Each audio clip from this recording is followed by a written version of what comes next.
Deus tem planos para cumprir em nossas vidas. Essa é a mensagem de toda a Bíblia e é isso mesmo que estamos estudando aqui no Encontro com a Palavra, escrito pelo pastor Dick Woodward e narrado pelo pastor Edson Bruno.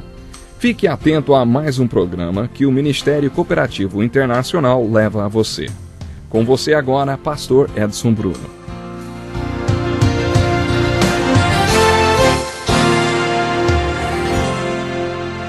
Olá a todos vocês, seja muito bem-vindo a mais um Encontro com a Palavra. Estamos terminando o estudo do Evangelho de João, versículo por versículo. Acompanhe conosco mais este momento de estudo da Palavra de Deus. No capítulo 20 de João, lemos sobre o último sinal milagroso realizado por Jesus, registrado por João, para nos convencer de que Jesus é o Cristo, o Filho de Deus, e para que, crendo, tenhamos a vida eterna. Devemos nos lembrar que é no final deste capítulo que João apresenta seu propósito ao escrever este Evangelho. Baseados na declaração de seu propósito, em cada capítulo temos procurado respostas para 3 perguntas. Quem é Jesus? O que é fé? E o que é vida? Comentamos no último programa que este capítulo pode ser dividido em 3 movimentos como uma sinfonia. Acompanhe comigo a leitura do segundo movimento.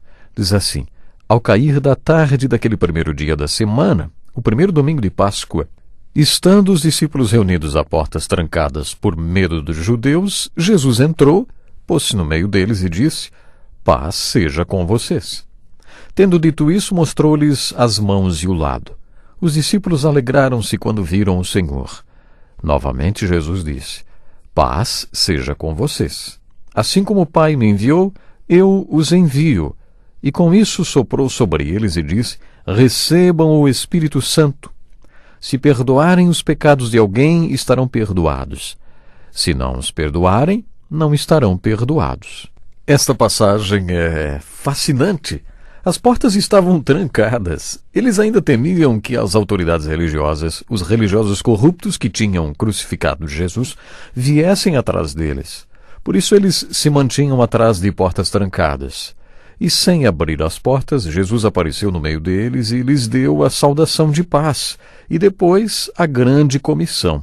Assim como o Pai me enviou, eu os envio. Jesus os fez lembrar da missão que eles tinham.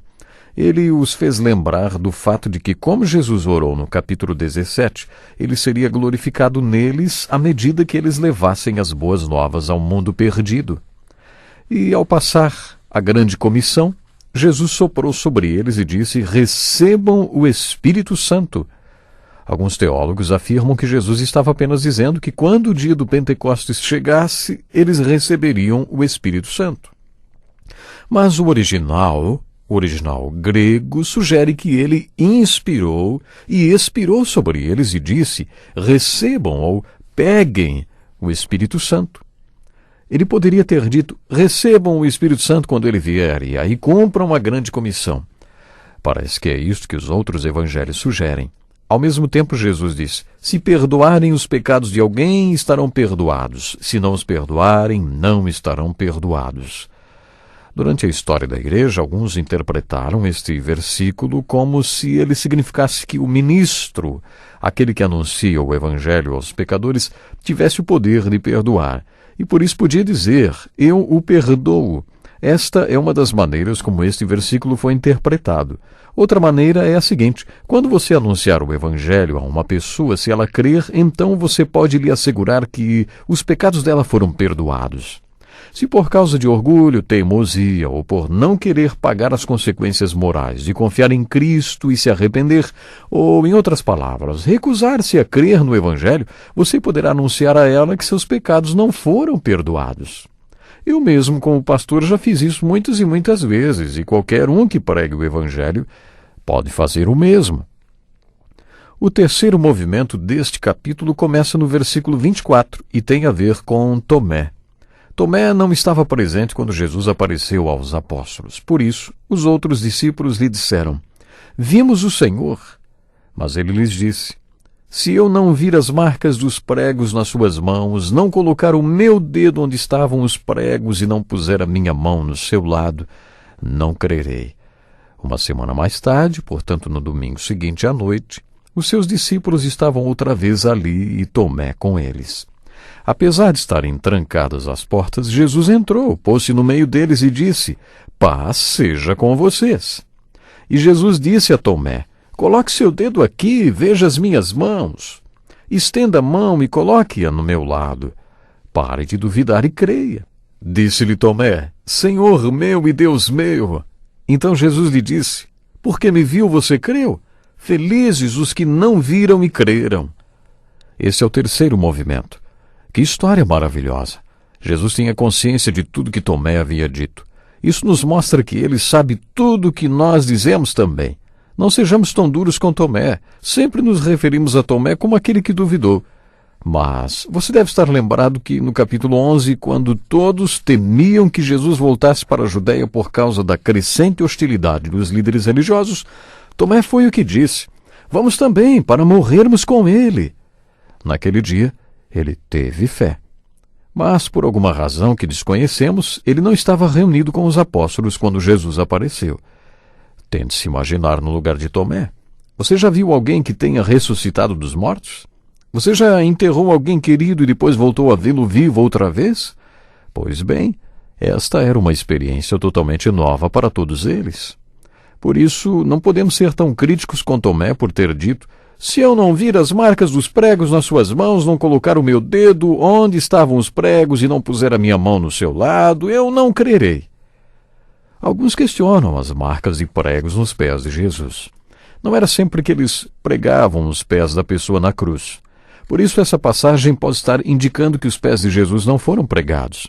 De qualquer forma, uma semana mais tarde, quando Jesus voltou a aparecer, disse a Tomé: "Coloque o seu dedo aqui e veja as minhas mãos. Estenda a mão e coloque-a no meu lado. Pare de duvidar e creia." E Tomé pôs a mão nas marcas dos pregos das mãos de Jesus e depois pôs as suas mãos na ferida ao seu lado. O Senhor lhe disse: "Porque me viu, você creu? Felizes os que não viram e creram." Jesus disse isso a Tomé depois que ele confessou: "Senhor meu e Deus meu."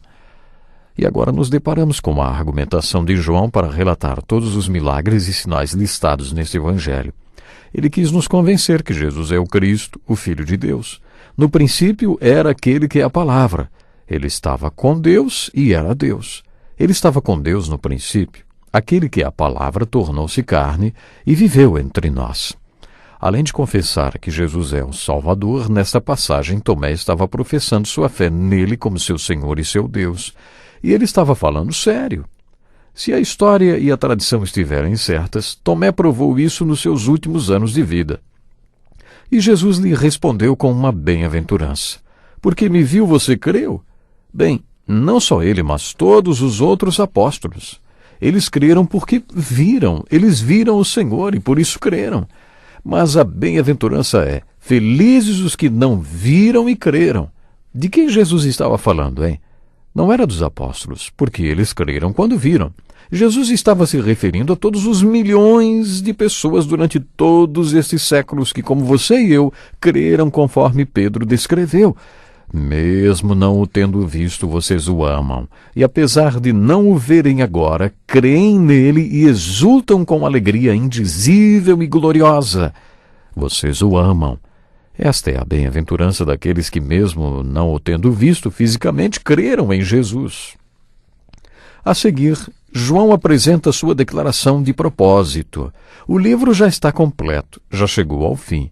O capítulo 21 de João é um tipo de epílogo e é muito importante, como veremos a seguir. Você pode dizer que agora o relato das boas novas está completo e por isso o versículo de encerramento deste livro é: Jesus realizou na presença dos seus discípulos muitos outros sinais miraculosos que não estão registrados neste livro. Mas estes foram escritos para que vocês creiam que Jesus é o Cristo, Filho de Deus, e crendo, tenham vida em seu nome. Já vimos 20 capítulos deste magnífico Evangelho de João que nos mostrou sinais que atestam que Jesus é o Cristo, o Messias, o Filho de Deus. Agora, quero que você responda: o que é fé? Já respondemos esta pergunta tantas vezes. Quando estudamos o capítulo 19, concluímos que fé não é simplesmente uma decisão intelectual. Fé não é uma questão de somar 2 mais 2 e chegar a uma conclusão. Se isto fosse fé, todos aqueles com um bom raciocínio já estariam salvos. Todos aqueles com bom nível educacional creriam e todos aqueles sem nível educacional estariam perdidos. Fé tem a ver com todo o nosso ser e não apenas com a nossa mente. A fé é baseada em revelações, ou em revelação. Por isso, ao estudar esse magnífico Evangelho, peça ao Espírito Santo que revele para você o que é a verdade. Isaías iniciou sua grande profecia sobre a cruz de Cristo com a pergunta: quem creu em nossa mensagem? E a quem foi revelado o braço do Senhor? Foi revelado aos que creram. Tendo já estudado todo o Evangelho de João, a minha pergunta para você é: o Espírito Santo já revelou e já deu testemunho no seu espírito que todas essas coisas são verdadeiras? João mostrou quem é Jesus. Ele mostrou o que é fé. E ele mostrou o que é vida. Você acredita em tudo que ele mostrou? O Espírito Santo já revelou a você que tudo isto é verdade? Você acredita neste último sinal que João relatou? Você crê na ressurreição de Jesus que revela quem ele realmente é? Ele não era, ele ainda é, e ainda transforma vidas, e ainda é possível ter um relacionamento com ele. Sabe, eu espero que o estudo destes 20 capítulos do Evangelho de João tenham sido usados pelo Espírito Santo para lhe trazer revelação e levá-lo a crer. Saiba que o mais importante é você crer e é você viver de acordo com a palavra de Deus. O mais importante é você declarar que você crê que Jesus Cristo veio, foi sacrificado por cada um de nós, foi levado à cruz para perdoar os nossos pecados. O importante é você crer, é você sentir o amor de Deus tão forte, tão precioso, ao ponto de dar o seu único filho para morrer na cruz, para nos perdoar. Eu tenho certeza absoluta que se você prestou muita atenção nesse Evangelho de João e naquilo que nós estudamos, você com certeza absoluta pode responder as perguntas: quem é Jesus, o que é fé, o que é vida. Saiba que para viver a verdadeira vida que vale a pena ser vivida, há necessidade de conhecer Jesus e de ter Jesus atuando em seu coração. Bom, nós vamos ficando por aqui hoje, mas no próximo programa nós vamos continuar estudando João, então não perca. Até lá. Que lição importantíssima. Obrigado, pastor Edson Bruno. Prezado ouvinte, coloque em prática o que você ouviu aqui. Sem dúvida, sua vida será grandemente abençoada. Este é um estudo escrito pelo Dr. Dick Woodward, na voz do pastor Edson Bruno. Escreva-nos e solicite o material. Nosso endereço é Encontro com a Palavra, Caixa Postal 2011, CEP 89201-970, Joinville, Santa Catarina. Até o nosso próximo encontro com a Palavra.